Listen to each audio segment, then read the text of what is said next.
4th of May, 1990. Mera Peak, 21,200 feet in the Himalayas.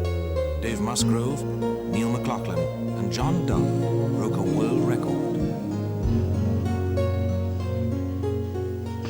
3 blind people had reached the summit of Mera, very largely, obviously, due to the great help and encouragement we had along the way.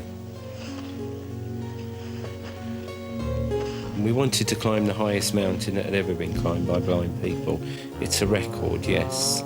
It's an achievement. The achievement was as a team. We had a magic success. What kept me going, really, I suppose, was my burning ambition to get to the top of Mera Peak.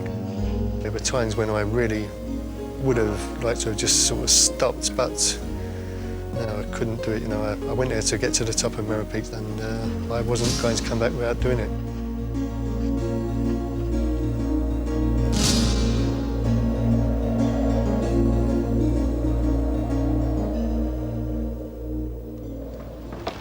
Loose piece of wood for your right foot. Just take it easy, take it slow.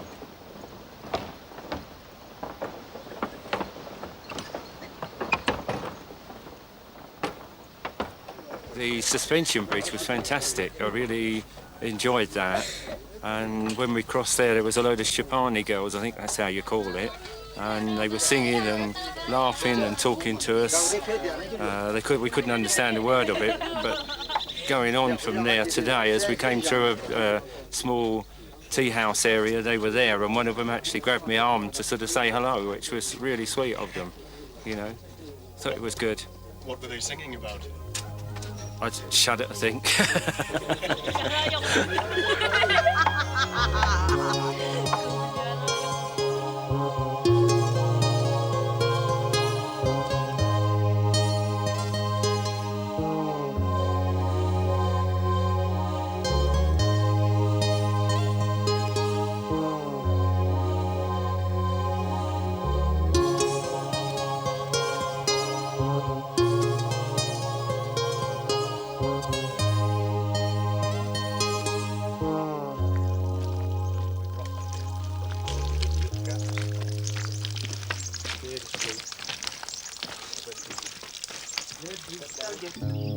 The group arrived at Lukla. Here there was a chance to relax and enjoy the scenic beauty of the Himalayas.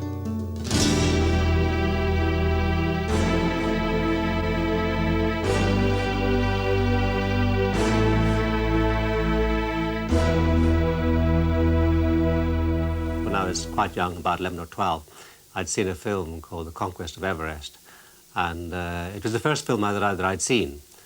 And it made a tremendous impression on me as a boy. I sort of dreamt about climbing up the slopes of Everest for months, years afterwards. I'd always wanted to do difficult climbs, but because of my eyesight, I felt that I wasn't able to do so. It just shows that I, too, can do the job in about a tenth of the time.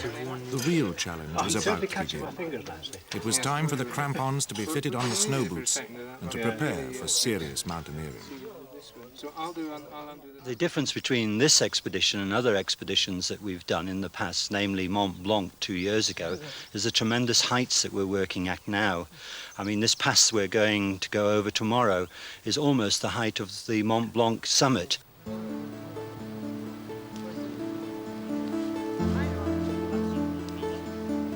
25th of April. The ascent over the 15,000-foot Zatala Pass, a sheer wall of rock and snow, would make or break the expedition.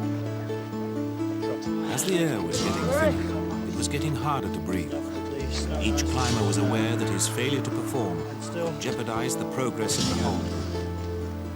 Okay, that's it. I had both my best and my worst days on the Zatala. Our worst days were going up over it, from below, from Lukla, up over the Zatala, down to Tulikarka. I found that trip over on that day particularly difficult. And out to your left, over there is a rock you can sit on. How do you feel after that last bit? Very absolutely knackered. Have you ever done anything as hard as that before? Never in my life, Andy.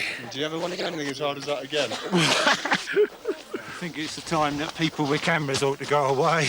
Did you find it hard work? Very. What do you think of the altitude? The altitude isn't so bad, it's the exhaustion.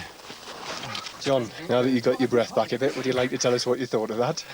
Well, it was quite exciting, really. It was difficult, you know. I've never tackled anything like that before. I didn't actually think there would be quite so much snow, or it would be quite as steep as it is.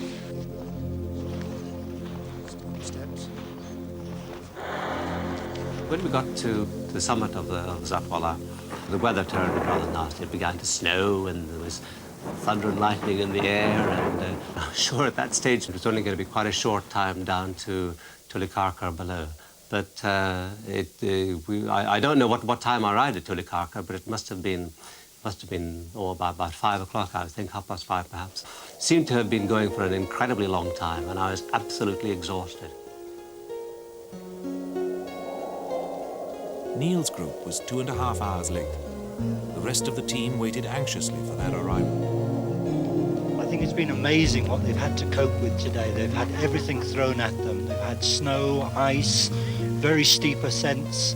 Now we're getting fresh snow again. They've had driving wind and mist and really rocky terrain to cover. They are exhausted, but they've kept going. And I'm just looking up at Neil now as he's coming down off the pass, approaching the camp. Moving slowly, but he's still moving. The